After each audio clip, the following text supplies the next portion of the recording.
이재명 민주당 후보의 공약이 조금씩 나오고 있어요. 반도체 세액 공제 10% 이야기했죠. 자, 집권하면 정부를 대수술하겠다.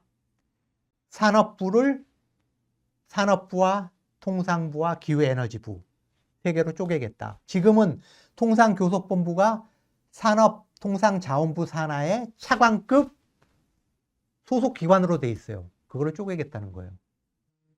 다음에 기후에너지부, 기후위기가 굉장히 심각하죠. 기후에너지를 만들겠다.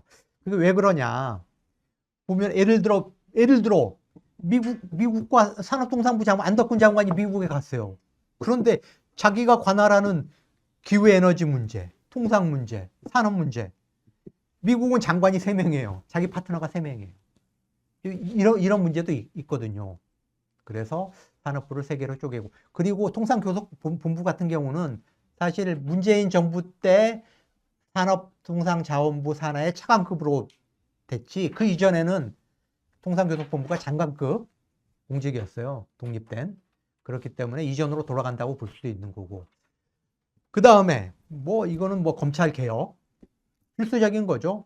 수사와 기소 기능을 분리한다. 검찰을 공소청으로, 저는 차관급으로 만들어야 된다고 생각해요. 무슨 검찰총장이 장관급입니까? 차관급으로 만들고, 지금 검사장이 다 차관급으로 돼 있어요. 수십 개의 차관급. 그건 말이 안 되죠. 일개 외청 아닙니까? 법무부 외청이면은 다른 행정부처와 동일하게 차관급 공소청으로 만들고, 지금 검사장들 전부 직급 낮춰야 돼요. 1급, 2급으로 낮춰야 돼요. 그리고 검사들, 아니, 검사만 되면은 상급 대우예요. 그게 말이 됩니까? 행정고시나 입국고시 하면은 5급부터 출발하지 않습니까? 그러면 검사들 직급도 5급으로 낮춰야 돼요. 그거 다 저는 다음 정부에서 반드시 검찰개혁이 이루어져야 된다. 어쨌든 수사와 기소 기능을 분리해가지고, 수사는 경찰의 국수본, 경찰의 수사 능력과 검찰의 수사 기능을 합쳐가지고 중대 범죄수사청으로 가고, 아니 수사하고 싶으면 검사들 중에 수사하고 싶은 사람들 있으면 그리 가면 되는 거예요. 다음에 공수처 강화하고, 그러면은 수사 기능, 지금처럼 검찰이 정치적인 수사, 자의적인 수사, 지네들 하고 싶은 수사만 하고, 윤석열, 김건희 수사는 쩔쩔매고 안 하고 덮어주고, 기득권 수사는 덮어주고, 이런 편파 수사 없어지고 오히려 더 수사 기능이 더 강화될 수 있다. 다음에 기재부, 검찰 못지않게 개혁해야 될 게 기재부다. 정말, 아니, 예산 편성 기능, 예산 집행 기능, 정책 기능, 이거 다 가지고 있어요. 정말 무소불위의 왕부처로 군림하면서 온갖 이 갑질을 행사하고 있는 기재부도 분리해야 된다. 예산 편성 기능과 예산 집행 기능을 나눠가지고 예산 권한은 총리실 산하로 주는 방안이 아주 구체적으로 검토되고 있다. 다음에 인구전담부서, 지금도 윤석열 정부 같은 경우에 저출산 고령사회위원회라고 대통령 직속의 부총리급 위원회가 있어요. 근데 이걸 인구전담부서를 만들겠다라는 거. 그리고 지금 과학기술의 중요성, 4차 산업혁명 시대를 맞아가지고 장관급 과학기술부를 부총리가 담당하는 부총리급 부처로 승격시키겠다라는 거고요. 자, 다음에 경제 뉴스 한번 볼까요? 다음 뉴스 한번 보여주시죠. 참 경제 쪽만 가면 정말 우울해지는데, 윤석열이 3년 동안 한국 경제를 완전히 망쳐놨다. 어제도 IMF가 자료를 하나 냈는데, 한국의 1인당 GDP 4만 달러 달성 시기를 원래는 2027년으로 예상을 했는데 2029년으로 2년 늦춰질 거다. 우리가 1인당 국민소득 3만 달러를 달성한 게 벌써 2014년이에요. 11년 전이에요. 그러면 그게 2029년으로 늦춰지면은 3만 달러에서 4만 달러 가는데 15년이 걸리는 거거든요. 그런데 캐나다나 영국은 국민소득 3만 달러에서 4만 달러 가는데 불과 2년밖에 안 걸렸어요. 프랑스는 3년 걸렸고 미국은 7년 걸렸어요. 윤석열, 이명박, 박근혜 이런 보수 정부에서 한국 경제를 완전히 망쳐놨다. 제가 고작의 경제버스, 지금 저희 뉴스버스 채널에 보면 고작의 경제버스라고 하는 그런 항목이 있는데, 거기에서 제가 몇 주 전에 보수 정부와 진보 정부의 경제 성적표를 비교한 게 있어요. 그거 한번 여러분들 참고해 보십시오. 보수는 경제가 잘한다. 경제는 보수가 잘한다? 이런 얘기를 했었죠, 과거에. 그 완전히 틀린 얘기다. 그거는 군부 독재 정권 시절의 이야기다. 군부 독재 정권 시절에 쥐가 지 맘대로잖아요. 공장 짓고 싶은데 짓고 다 강제 이주시키고 거기에 산업단지 들어서게 하고, 이런 시절에 통했던 그 고도성장이 지금은 그게 안 되잖아요.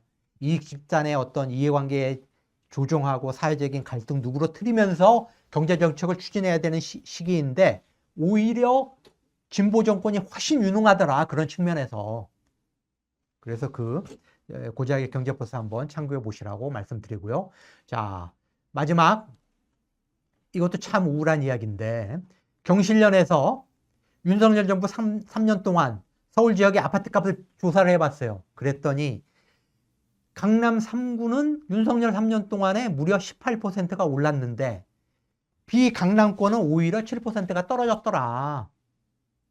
참 우울한 이야기죠.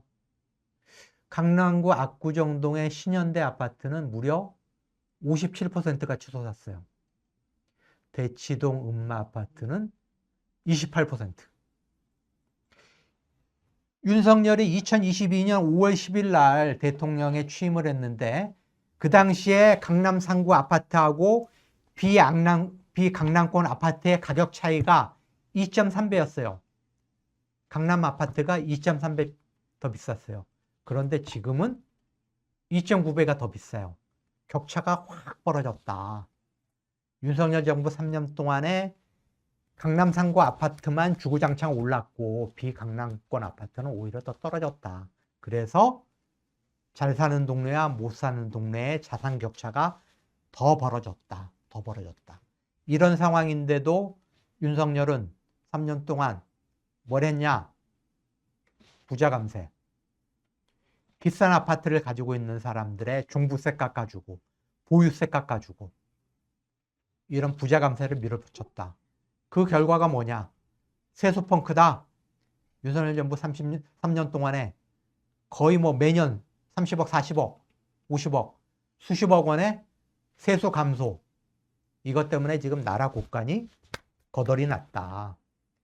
그래서 기재부가 돈이 없으니까 어떻게 했냐? 우리 일반 가게가 마이너스 통장 개설해 놓고 필요하면은 빼쓰잖아요. 빼쓰다가 월급 들어오면은 또 마이너스 통장 메꾸고 하듯이 한국은행에다가 마이너스 통장을 개설해 놓고 필요할 때마다 몇십 조, 몇백 조씩 가져다가 쓴 거예요. 이런 짓거리를 윤석열 정부 3년 동안 해왔다. 평균 임금을 받는 근로자가 강남에 30평 아파트를 매입하려면 내 월급을 한 푼도 쓰지 않고 74년 동안,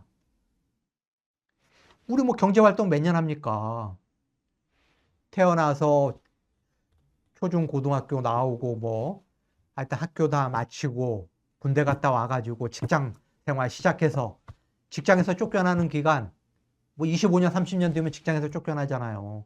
그러면 그때부터 이제 그 퇴직금 가지고 치킨 가게 열었다가 망하든지, 아니면 어떻게 근근히 이제 공공 일자리 알아보든지, 아파트 경비직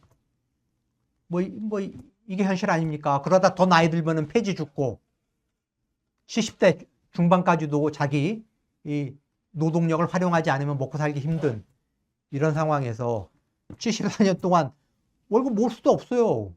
어떻게 월급을 74년 동안 우리가 받습니까? 그러니까 불가능하다. 평균 임금을 받는 대한민국 근로자가 강남에 30평짜리 아파트 사는 거는 불가능한 사회가 됐다.